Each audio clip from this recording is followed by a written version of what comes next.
Hello, my name is which is 60. Karibu Computer Graphics Tech. Tunaendelea na tutorial za Excel. Leo tunakwenda kujifunza nini? Tunajifunza vitu vingi sana. Lakini itabidi nifupishe maana video ikiwa ndefu sana mtu na mwisho unaweza kusinzia badala ya kung'amua kile kinachosema. Leo tunakwenda kujifunza kutengeneza drop down menu kama hii hapa. Hii inaitwa drop down menu. Utawezaje kutengeneza drop down menu na inasaidia nini? Inarahisisha sana. Kwa mfano nikiwa najaza data zangu, baada ya kuwa naandika baadhi ya country hapa, naweza nikawa nabonyeza tu tap kitu kama hivi, inaingia tu. Okay, you see? Vitu kama hivyo. Okay, leo tunakwenda kujifunza hii kitu hapa, drop down menu. Pia tutajifunza na hii kitu hapa. Nikiweka hivi inatokea message au tooltip ambayo inaandika maelezo ambayo utakuwa umeyaweka, inamuelekeza mtu ajaze nini katika hicho kiboksi. Okay. Na pia tutakwenda kujifunza kucalibrate. Kwa mfano, umeona hapa nimeandika hapa, nikiingiza namba tu, nikiingiza inajiandika shillings. Sasa je, unaweza kucalibrate kutoka kwenye dola nini kwenda kwenye shillings, ya pesa ya Kitanzania? Tutajifunza hiyo vitu vitatu nadhani. Okay, vitu vitatu, drop down menu, vitu kama hivyo. Okay, twende tukatengeneze table, alafu tuanze kudesign. Okay, natengeneza table na merge employee company, employees company.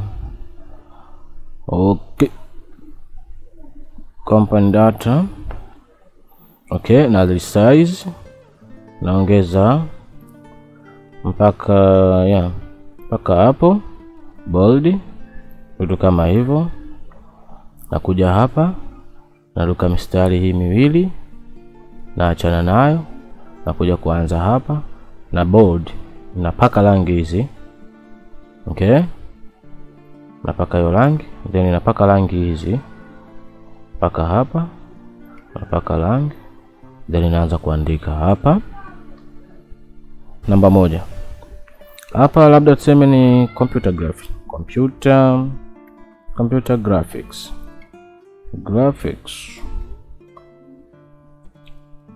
Last name YouTube. Hapa ndo niweke graphics.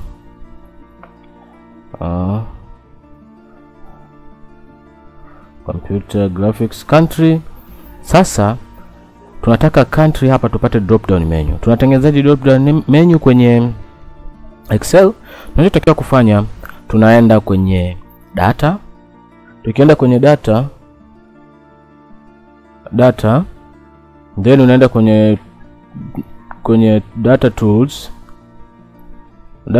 tunaenda kwenye data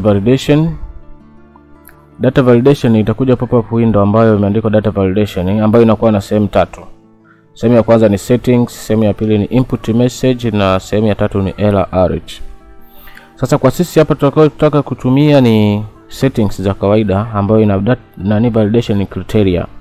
Kwa hiyo tunataka tuvalidate data za hapa kwenye hii kibox hapa, kwamba tuwe tunaweka nini.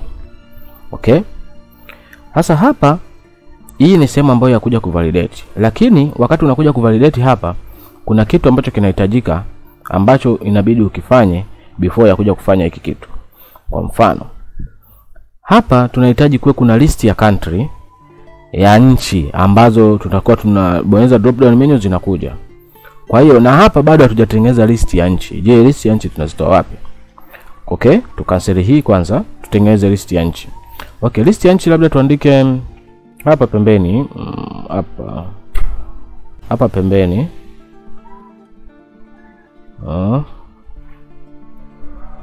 Anze Tanzania,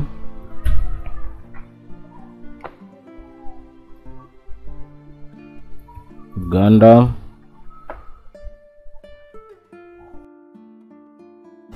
Okay, Kwa hiyo sasa tunachohitaji ni kwamba hizi listi za nchi ziwe hapa ndani, tunachagua hapa. Kwa hiyo tunachotakiwa kufanya sasa ni kuweka koza yetu katika sehemu ambayo tunayohitaji, iwe kuna drop down menu. Tunakuja kama kawaida kwenye data. Tunaenda kwenye data tools. Tunakuja hapa tunakuta kuna hii nani inaitwa data validation. Unabonyeza data validation, ina pop up window kama hii. Settings validation criteria. Hapa tumeallow tuweke any value. Kwa hiyo tunabonyeza hii drop down menu, tunaenda kwenye list. Tunahitaji list of countries. Tunabonyeza list. Bonyeza list inaongezeka hapa sehemu ambayo imeandika source. Je, source ni wapi? Tunatakiwa hizi data zitolewe wapi? Tunabonyeza. Tukishaweka koza yetu hapa, tunachokifanya ni kuja hapa na kumaki tu namna hii. Nikishamaki namna hii inakuwa imeshaingia source, na bonyeza okay. Hapa tayari nimeshatengeneza drop down menu. Kwa mfano ukiangalia hapa, nikibonyeza hapa unaona hizi nchi ndio hizi hapa.